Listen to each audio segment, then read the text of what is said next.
So great to hear applause after every poem.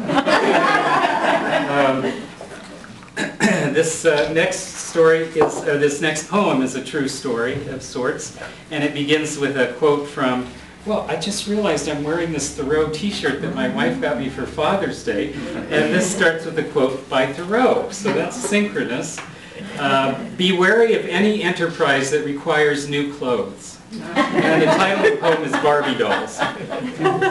Should have said that first. A friend of a friend's daughter said 10 Barbie dolls had formed a suicide pact. She didn't know when they were going to throw themselves off the top of the china cabinet or arrange themselves behind the fat tires of the family car, but she was inviting her girlfriends over to hold a kind of vigil.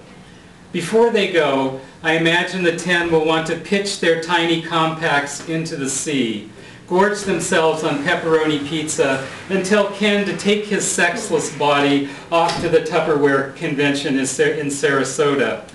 These 10 will want to make amends to the tens of thousands of girls who dreamed of tight plastic waistlines. They will want to let their hair turn back to the color of wet straw on a dark afternoon, and they will want to ignore the panic of mirrors. I imagine one of the Barbies, the stewardess model perhaps, tossing a cocktail match into an oily pool of polka dots and polyester. Every act of defiance makes them a little stronger, a little more interested in the life of trees. They keep postponing their pact for one more sunset. Finally, the Barbies decide to sleep on it.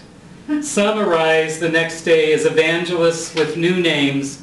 Others become scholars of Pygmalion, or turn to Eastern religions, or Sartre, or drugs.